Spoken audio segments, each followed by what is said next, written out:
Welcome to the Grow Rich podcast by Tech Help Canada, where we share the best online marketing and general business tips. Now for today's host. Hello, and thank you for joining me today at the Grow Rich podcast. My name is Gabriel Onwaturali, here to help you drive growth for your business. And today I'm going to be talking about 4 things you can do when business is slow. So what do we do when business is slow? No matter the business, every business has its highs and lows. And those slow periods, they are challenging. I have them in my business.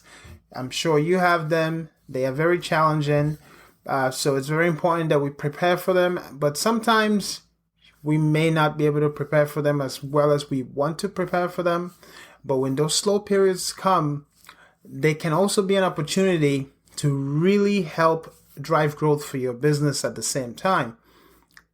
So I would think about slow times, the way I think about it anyways. I think about slow periods as an opportunity to refine, strategize, and prepare for the next growth opportunities. Prepare for those next clients that will come into my life.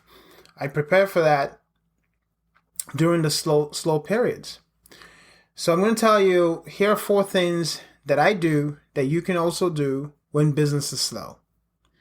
The first one is take time to get your business systems in order. So when we're really busy, it's very easy to neglect a lot of things about our business. Our website, we got pages that are not working properly. We have email systems that are outdated that we need to update. In fact, I have one right now to the point where I have to shut down the email system just so I can update it, because I know that it's outdated and I shouldn't be sending that to people. So when it's slow, when business is slow, it's the perfect time to review your processes, update software, organize your files, anything that makes your operation smoother, do it. Improving your systems will increase your efficiency, reduce the chances of errors, and ensure you're ready to handle new business. So use that time wisely to do that. Those slow periods, use that to do that. The next thing I do is I focus on building my brand. So I look at my logo, for example. Do I need to update it? How old is it? Or how long has it been since we updated it? Should we refresh it? Should we leave it the way it is? I look at what kind of content do we need to publish? What are all the old content that we have that needs to be updated? So a lot of the times I'm publishing blog posts, I'm publishing articles on LinkedIn, I'm doing social media updates, or I'm making this podcast, for example. Anything that can help me connect with our target audience, I do that. And another way to think about this is you need to be visible to the right people so they can find you. So as for ideas on how you can make this happen, just keep it simple. For example, you can share your expertise, stories, and values. That's usually enough. If you have case studies, you can share those. Keep it simple, but just think about it the way I said. Just think about it as you need to be visible, and whenever the slow time comes, get to work, making sure that you are visible, your company is visible. A lot of you are probably the leaders in your company. So you're probably the ones that are publishing the articles and doing a lot of things. Some of you have people doing it for you, but you're still doing things as well because people want to see who runs the company. Usually when people trust the person who's running the company, they can trust the entire company as a whole too. Keep in mind that people connect with brands that they feel are authentic and relatable. So let your unique personality shine in your content, in everything that you do at this slow period where you're just focusing on building your brand. Let that authenticity shine, that personality that you have, let it shine in everything that you do. The next thing I do is I prospect. I mean, just because business is slow doesn't mean you should stop looking for customers. Actually, that's when you should be looking for customers. and I think most people know this. So refine your sales pitches, research, and contact potential clients. This will increase your chances of landing new clients and keep your business in people's minds. Lastly, and this is something that many of us overlook, one thing, and I overlook it too sometimes, but when I do remember, I reach out to past customers. These days I always remember though. I'm always like, okay, I gotta reach out to some past customers, see how they're doing. Reach out to past customers, check in on them, and see how they're doing. And ask if you can do anything to assist them without being pushy, of course. Like, don't come across as, oh, I just want some money, buy my product. No. Reach out to them, see how they're doing. Say, how's the business going? How's the content I created for you working for you? What are your returns like? Most customers don't share that, but sometimes I just ask. I'm like, hey, what are your returns like on that ad that we wrote for you? How's the Google ads doing, right?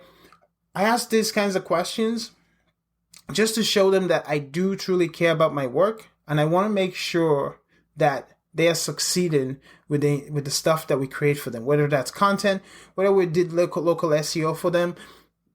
I want to make sure that this is all working. Do you need help? Do we need to jump in there and do some more SEO for you, or is business running smoothly, right? If they had a 6-month contract with us, and then we finished with them, and then now I'm going back and I'm saying, hey, how's business doing? And we go from there and see if there's an opportunity to work together again. It shows that you care. It reminds them of your services as well. For example, one time I did this, I got a referral. I reached out, and then the customer just tells me, hey, I know what, I have a friend that needs someone to write copy for them. I'm going to pass you their information. I was like, terrific, awesome. And I got a customer out of it. So it pays to reach out to past customers. And that's it for this episode. Those are 4 strategies that you can leverage when business is slow. While slow, just remember, while slow periods can be scary, they are part of the business cycle. Think of them as time to pause, reassess, and strategize. And if you need to, don't hesitate to get a part-time job. Like, I'm serious. It depends on the stage you're in. If you already have an established small business and you're not one person doing all this stuff, or you're not like maybe a 3-team company or something like that, if you're not very small, you're not a solopreneur, you've already established your company, no problem. You most likely this is normal. You just weather the storm, so to speak. And next thing you know, you're busy again on your busy times. But if you're someone who's just starting a business, or you're really small right now, you're still growing, don't hesitate to get a part-time job if you have to. Trust me, it's gonna having a part-time job that you can jump right into while you're still doing all these things that I already talked about can really help you make sure that your business doesn't fall. See, your business only fails if you quit. If you don't, and one of the things that make people quit when they first start a business, or maybe they have a small business that is still growing, one of the main things that make them quit is when they can't pay the bills. If you can't pay the bills, if you can't keep the lights on, your business is going to go out of business.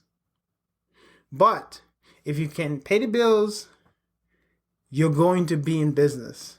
And that's the most important thing, that the person who starts the business is financially okay, and the business you're able to pay the bills that concern the business. Okay, whether that's your web hosting, whatever it is, as long as you can pay those, you're still in business, and you can just go about prospecting, doing all the things that I said you can do. Okay, all depends on your situation. Lots of people listen to this podcast from different stages in their life, so it's very important. Just don't hesitate to get a part-time job that you can lean on. Something that you can just do whenever business slows down. As always, you can visit techhelp.ca. That's techhelp.ca with 2 H's. and use the contact page or email to reach out if you have any questions. That's it for this episode. Have a wonderful day.